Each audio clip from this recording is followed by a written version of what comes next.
안녕하세요. 루미유튜브의 레딩공입니다. 오늘 할 것은 바로 K리그 1, K리그 2 7라운드인가요? 네, 7라운드죠. 네, 7라운드 경기 먼저 K리그 2 경기부터 리뷰해 보도록 하겠습니다. 자, 먼저 전남하고 충북 청주FC의 경기입니다. 3대 0으로 전남이 오랜만에 홈에서 대승을 거두게 됐는데요. 첫 번째 골은 고태현 선수의 코너킥 상황에서 헤더골이었고요. 자, 두 번째 골은 이제 공을 잘 잡은 다음에 첫 터치가 좋았어요. 잘 잡은 다음에 인사이드로 땅볼 슛 마무리하면서 2대 0을 전반전에 만들어냅니다. 자, 그리고 후반 들어서 하남 선수의 추가골이 나왔는데요. 프리킥 상황에서 쇄도에 들어가면서 골을 만들어냈습니다. 골키퍼의 처음에는 골키퍼가 맞긴 했지만 몸으로 끝까지 밀고 들어가면서 3대 0으로 전남이 홈에서 승리를 가져가게 됐습니다. 다음은 충남 아산 FC 대 서울 이랜드의 경기입니다. 2대 0으로 충남 아산이 이겼는데요. 선제골은 놀라운 중골 슈팅을 잘 막아냈는데 그 슈팅의 세컨볼을 장준영 선수가 잘 마무리해서 넣으면서 1대 0으로 앞서갔고요. 자, 두 번째 골은 후반전에 페널티킥으로 나왔습니다. 박민서 선수가 거의 페널티킥 거의 박스 경계선 쪽에서 핸드볼을 유도해내면서 PK가 선언이 됐고요.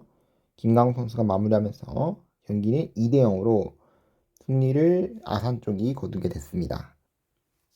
자, 다음은 김천 상무 대 부천 FC의 경기입니다. 4대 1로 김천 상무가 이겼는데요. 선취골은 되게 이른 시간부터 나왔습니다. 찔러주는 패스에다가 이제 김지현 선수가 드리블 치고 가면서 각도가 없었는데 반대편 포스트 쪽으로 잘 땅볼 슈팅을 때리면서 선제골을 만들어냈습니다. 사실 부천이 이 경기 내내 사실 수비 집중력이 좀 많이 떨어지는 모습이 보였는데 전반전에 이 틈을 잘 노려서 선제골을 만들어냈습니다.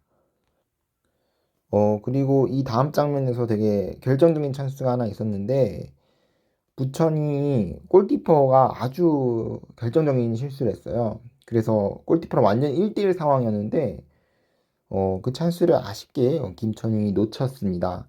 처음에는 골이 들어간 줄 알았는데 되게 절묘하게 안 들어갔더라고요. 자, 그리고 두 번째 골은 코너킥 상황에서 약속된 플레이였죠. 이유현 선수의 강한 땅볼 슈팅으로 2대 0을 만들어냈고요.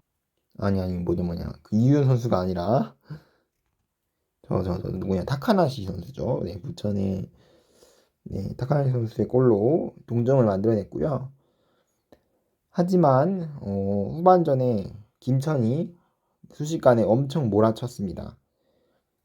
헤더 걷어낸 볼을 쇄도에 들어가면서 경합 과정에서 넘어지면서 슈팅을 때렸죠. 그래서 김천이 골도 넣었고요.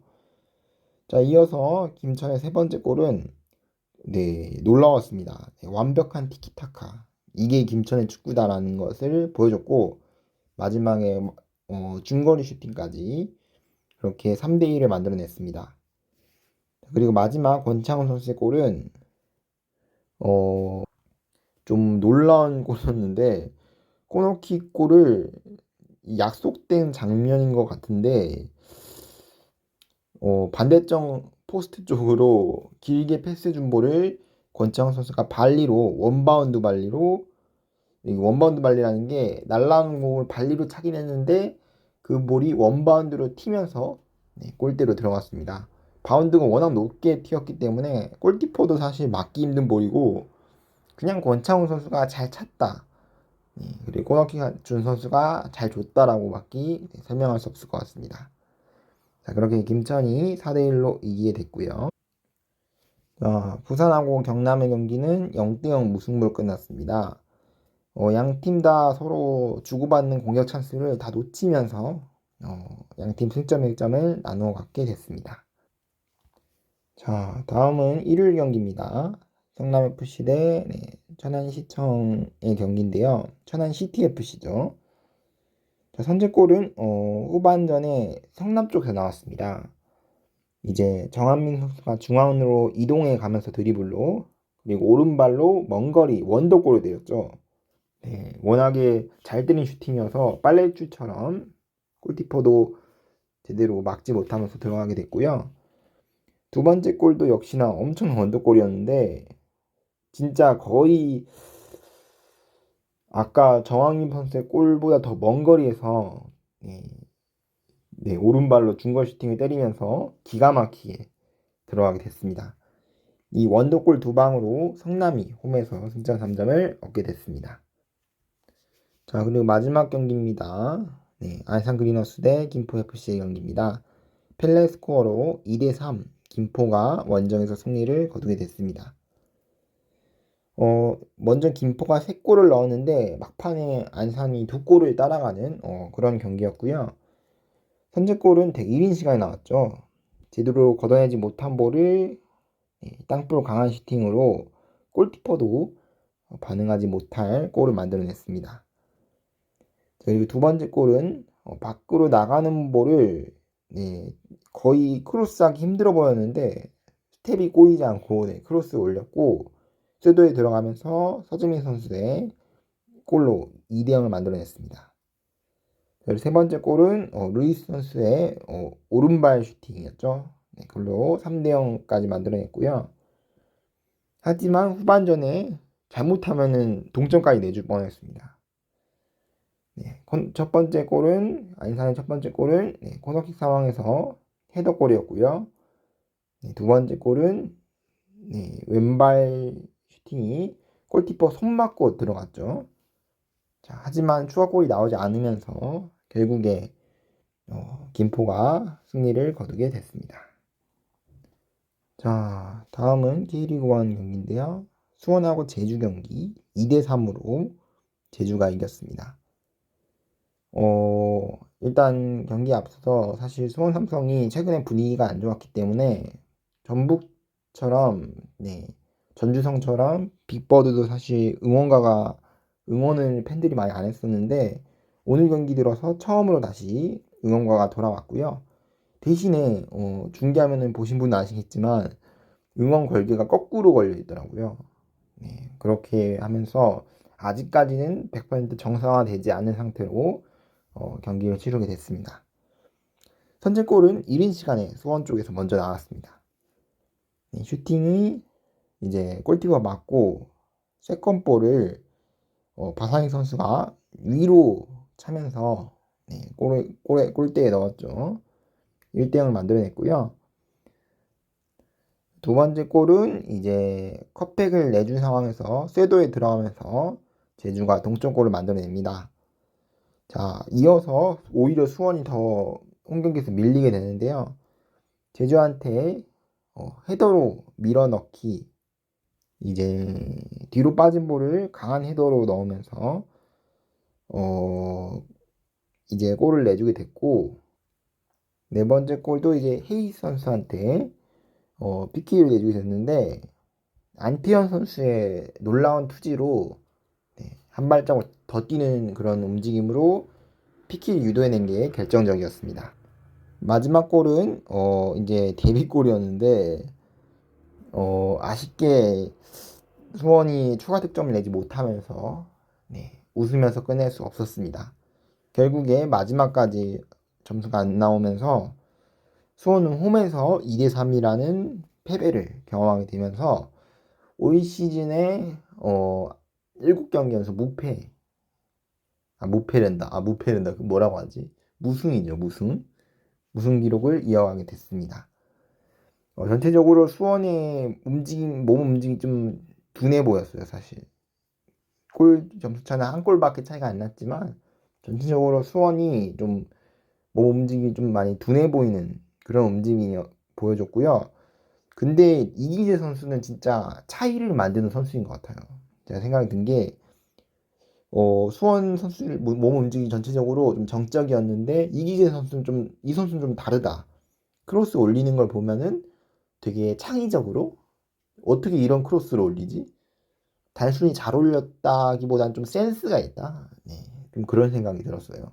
그래서 차이를 만든 선수구나라는 생각이 들었고요. 자, 이어서 네, 포항 스틸러스 대 FC 서울의 경기입니다. 1대1 무승부로 끝나게 됐습니다. 이 경기는 일단 비가 오는 가운데 후반전에는 좀 많이 그쳤는데 전반전에는 진짜 진흙탕 싸움이었고 후반전까지 그게 이어졌습니다. 자, 선제골은 이른 시간에 FC 서울 쪽에서 나왔습니다. 프리킥 상황에서 수비벽을 지나가고 이제 한번 바운드가 좀 앞에서 튀어서 골키퍼가 막기 힘들었고 손 맞고 들어가면서 네, 1대0으로 앞서가게 됐습니다. 하지만 포항이 네, 얼마 안 돼서 변칙적인 약속된 네, 프리킥 전개로 골까지 만들어냈는데 그 장면에서 옵사이드가 선언이 되면서 아쉽게 취소가 됐습니다. 양 팀 다 전반 초반에 빠른 공격을 보여줬고요. 또 인상 깊었던 게 포항에서 FC 서울을 이적한 임상혁 선수가 있기 때문에 뭐 임상혁 더비다라고 저는 생각했습니다. 거의 서울이 빌드업이 안 됐고요. 포항이 거의 서울을 반코트에 가둬놓고 오히려 1대0으로 이기고 있는데 서울이 공격을 못하는 그런 모습을 보여줬습니다. 이것도 사실 기성용 선수의 좀 부재가 네, 악재로 작용한 거겠죠. 자, 그럼에도 네, 서울이 조직력이 좋았고 워낙에 지역 수비 형태로 뒷공간을 안 내줬기 때문에 그래도 포항의 위협적인 공격을 나름대로 잘 막아냈습니다. 하지만 동점골을 내줬는데요. 네, 크로스를 발을 앞으로 내밀면서 김인성 선수가 되게 센스 있게 잘라 들어갔죠. 자, 그러면서 동점골을 만들어냈고요. 제가 아까 그 수원하고 제주 경기에서 이기재 선수를 칭찬했는데 이 경기에서는 사실 아쉬웠던 게 포항의 박승우 선수가 작년에는 좋은 모습을 보여줬는데 올해 좀 컨디션이 안 좋은 건지 경기 내내 보면서 좀 뭐라고 할까 볼 터치도 좀 길고 크로스도 좀 아쉬움이 있는 크로스를 보여주면서 컨디션이 영 아닌 모습을 사실 많이 보여줬어요. 그게 좀 아쉬웠고요. 경기 막판에 퇴장이 나왔는데 권한규 선수가 김승대 선수를 잡아 끌면서 네, 완전히 빠지면은 골키퍼 1대1 찬스여가지고 경고 누적으로 퇴장을 당하게 됐습니다. 자, 경기는 그렇게 끝나게 됐고요. 자, 수원 FC 대 전북 현대 경기입니다. 앞서 포항하고 서울의 임상혁 더비였는데 이 경기는 이용 더비입니다. 전북에서 수원으로 가게 이용 선수. 네, 이 경기에서도 네, 원소속 팀 상대로 네, 엄청난 맹활약을 보여줬죠. 자, 골은 라스 선수가 넣었는데 이 골이 유일한 골이었습니다. 라스 선수가 본인이 역습 상황에서 그대로 치고 가면서 마무리까지 본인이 마무리를 했습니다. 그에 반해서 전북은 아쉽게도 찬스를 놓치는 모습이 눈에 띄게 보였고요. 물론 수원FC도 아쉬운 찬스들을 많이 놓쳤습니다. 결론적으로 말씀드리자면은 사실 전북이 이전부터 좀 효율적으로 공격하지 못한다. 네, 수원FC의 밀집 수비를 공략하지 못하면서 수원FC가 전북을 잡는 모습을 작년이라면 도저히 상상할 수 없는 모습인데 그런 모습을 보여주게 됐습니다. 자, 다음은 일요일 경기인데요. 0대2로 인천이 이겼습니다. 선제골은 제르 선수가 붙여주는 크로스를 잘라 들어가면서 골을 만들어냈고요. 자, 두 번째 골은 후반전에 나왔습니다. 워낙에 적은 수비 숫자고 이제 에르난데스 선수죠. 에르난데스 선수가 수비를 한번 제치고 골로 마무리하면서 2대0으로 원정에서 인천이 승리를 거두게 됐습니다. 그 과정에서 인천이 더 추가골도 낼 수 있었는데 옵사이드가 한 번이 선언됐어요. 역상황에서 네, 완전히 골키퍼랑 1대1 상황에서 되게 여유롭게 패스를 넣어주면서 빈 골대에 골을 넣었거든요. 그래서 정말 여유롭게 역습하면서 깔끔하게 넣었는데 그 전에 옵사이드가 선이 됐죠. 사실 하프라인을 안 넘은 줄 알았는데 살짝 넘어가지고 네, 옵사이드가 선언이 됐고요. 경기 내용과 상관없이 갈레고 선수의 네, 진짜 오버헤드 킥은 정말 갈레고 선수가 사실 화려한 퍼포먼스를 보여준 선수인데 뭐 좋은 의미로든 나쁜 의미로든 좋은 선수다라는 게 좀 그런 생각이 들었습니다. 자, 인천이 승점 3점을 얻게 됐고요. 자, 다음 경기는 대전 스티즌하고 울산현대 경기입니다. 2대1로 대전이 이기게 되는데요. 이 경기 대전이 이기면서 울산의 6연승을 저지하게 됐고 역대 세 번째 개막 7연승은 나오지 않게 됐습니다. 자, 대전 이기면서 4,258일 만에 울산 상대로 오랜만에 승리를 거두게 됐고요. 선제골은 대전 쪽에서 나왔죠. 이진현 선수의 강한 왼발 슈팅으로 넣게 됐고 그 과정에서 사실 대전이 경기 내내 울산을 계속 압박하는 모습이 인상적이었어요. 그 압박 축구 한 방으로 울산의 수비진이 빌드업이 무너지면서 여러 찬스를 내줬고 사실 울산이 두 골을 내주긴 했지만 위험한 찬스들이 더 많았거든요. 네, 그래서 대전의 그 강한 압박이 기동력이 먹혔던 경기였습니다. 자, 두 번째 골은 하지만 울산이 얼마 안 가서 동점골을 만들어내는데요. 이것도 사실 대전의 계속되는 패스 미스 가운데서 루빅손 선수가 진짜 어, 최근에 컨디션이 올라왔다, 물이 올라왔다라는 게 진짜 걸리면은 골이다. 루빅손 선수가 공을 잡으면은 바로 골 나온다. 네, 진짜 엄청난 골이었고 순간 루빅손 선수 얼굴에 네, 홀란드가 보일 정도로 네, 대단했습니다. 그치만 사실 좀 아쉬운 게 있자면 울산은 루빅손 선수가 좋으면 그쪽을 활용했어야 되는데 루빅손 선수한테는 볼터치가 그 이후로 많이 가지 않았어요. 사실 이게 루빅손 선수가 첫 터치한 가장 큰 그거였고 공격 우리 울산의 공격 이제 대전 진영이죠. 대전 진영에서 루빅손 선수의 볼터치가 많이 없었습니다. 그게 사실 울산이 아쉬웠거든요. 반대로 말하자면은 대전이 잘 막았다는 거죠. 자, 세 번째 골은 전반 추가 시간에 강한 압박으로 역시나 네, 볼을 뺏었고 공격 숫자가 대전이 좀 더 많았습니다. 자, 그렇게 골을 슈팅을 넣게 됐고 2대1로 결승골을 이현식 선수가 넣게 되었습니다. 사실 울산도 좀 억울한 게 좀 억울하진 않죠. 근데 좀 아쉬운 게 있는데 역시나 서령우 선수의 슈팅이 루이스 선수 위치가 네, 옵사이드 위치여서 한번 골이 VR로 취소가 된 적이 있습니다. 울산은 아쉬웠던 게 후반에 뭔가 좀 이타적인 플레이가 많았어요. 전반전은 사실 울산이 좋았거든요. 근데 약간 골운이 좀 없었다면은 후반전에는 저는 좀 더 조심스럽게 경기 풀어가면서 좀 이타적인 플레이 그리고 아쉬운 마무리가 좀 눈에 띄게 보였습니다. 자, 그렇게 대전이 승리를 거두게 됐고요. 자, 마지막 경기죠. 대구랑 광주FC의 경기입니다. 3대4로 광주가 이겼고요. 정말 골이 7골이나 나올 정도로 골이 엄청 많이 나왔어요. 정리부터 하나하나씩 해드릴게요. 선제골은 광주 쪽에서 나왔고요. 경기 내용 간단하게 정리해드리자면은 광주가 3골을 넣은 다음에 대구가 3골을 넣어서 또 쫓아갔고 막판에 광주가 한 골을 넣으면서 네, 광주가 이겼다 이렇게 보시면 될 것 같아요. 광주의 첫 번째 골은 이제 왼발 먼 거리에서 크로스를 올려줬고 그 크로스가 정말 마이스트로처럼 지휘자처럼 되게 정확하게 딱 떨어졌어요. 그 발로 마무리하면서 선제골을 만들어냈고요. 자, 두 번째 골은 슈팅을 골키퍼가 막지 못하고 놓치면서 산드로 선수 슈팅이죠. 그러면서 2대 0으로 광주가 앞서가게 됐고 세 번째 골은 얼리 크로스를 헤더인데 몸통 못 맞고 들어갔어요.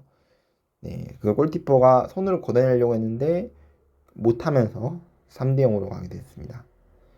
하지만 대구도 3골을 넣었는데요. 첫 번째 골은 한 번 접고 넘어지면서 골을 만들어냈고 두 번째 골은 에드가 선수가 내준 패스를 이제 고지현 선수가 골키퍼 1대1 상황에서 잘 마무리하면서 넣게 됐고 세 번째 골은요.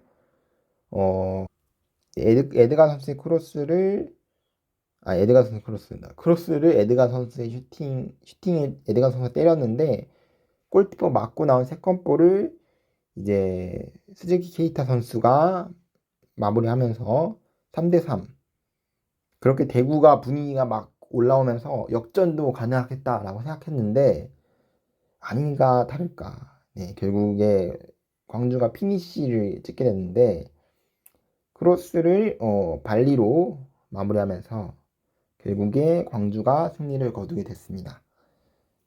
여러모로 대구가 사실 세징야 선수의 빈자리라고 할까요? 세징야 선수의 좀 빈자리가 좀 눈에 띄는 경기.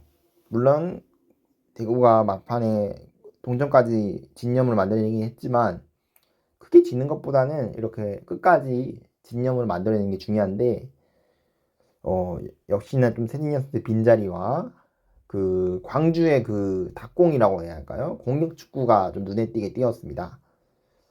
광주도 물론 앞서 얘기한 대로 닭공이라 해야 하나? 기동력 축구여가지고 근데 기동력 축구도 장단점이 있는 게 이 경기에서 그 장단점이 다 드러났어요. 장점은 전반전에 이렇게 뭐 전반전은 아니지만 초반에 이렇게 뭐 3골을 넣은 것만 보더라도 공격력이 세다. 계속 선수들이 계속 뛰어주면서 그런 장점이 있는데 단점은 3골 넣은 다음부터 광주가 보여줬던 모습이에요. 3골 내리 실점한 거. 집중력이 떨어지면서. 네. 물론 광주가 이겨서 다행이지 이런 문제점은 앞으로도 또 계속 드러날 거기 때문에 이런 부분은 좀 수비적인 부분은 좀 보완해야 할 필요가 있다. 선수들의 집중력 부분을 또는 체력적인 부분을 그럴 필요가 있다고 생각이 듭니다. 네, K리그2 같은 경우는 뭐 아직 몇 경기씩 덜한 팀이 있기 때문에 나중에 보도록 하겠고요. 자, K리그1 7라운드까지 경기 결과 자 이렇게 되어 있습니다. 울산, 포항, 대전 하나시티즌, FC 서울, 광주FC, 수원FC, 제주유나이티드, 인천유나이티드, 전북현대, 대구FC, 강원FC, 수원삼성 순으로 되게 됐고요. 좀 아이러니한 게 지금 포항 1위 팀인 울산은 이번 대전한테 지면서 무패가 깨지게 됐는데 반면 2위인 포항은 아직까지 무패는 아니에요. 4승 3무기 때문에 그런 좀 재밌는 상황이 좀 펼쳐지게 됐고요. 자, 어쨌든 울산은 대전이 잡아내게 되면서 3위까지 또 올라서게 됐습니다. 자, 그리고 다음 이제 8라운드랑 9라운드는 이제 8라운드는 주말에 있고 9라운드는 이제 다다음 주죠. 다다음 주 평일날 있기 때문에 물론 이 7라운드 전에도 FA컵이 있어서 이제 2부 리그 팀인가? 2부 리그 팀들 아니 아챔에 참가하는 4개의 팀을 제외한 모든 팀들은 체력 소모를 하고 경기를 왔겠지만 그거랑 좀 리그는 좀 다르거든요. FA컵이랑 리그는 좀 느낌이 다르기 때문에 FA컵에서는 좀 로테이션을 돌렸다라고 보면은 리그에서는 그럴 수가 없습니다. 로테이션을 돌려도 좀 어느 정도 한계가 있고 다 돌리기도 애매하죠. 자, 그래서 이제 다음 이제 8라운드, 9라운드, 10라운드 이제 이 시점부터는 좀 체력 싸움이 될 거다라고 저는 생각이 들어요. 그래서 뭐 기동력 축구를 사용하는 뭐 대전이나 광주 같은 팀들 이런 팀들 같은 경우는 좀 체력적으로 지치지 않는 게 중요하다. 저는 이렇게 생각이 듭니다. 계속 성적을 쭉 상향 곡선으로 이어가려면은 재밌게 보셨다면 구독과 좋아요는 필수입니다. 네, 저는 다음 시간에 찾아뵙도록 하겠습니다. 그럼, 빠이.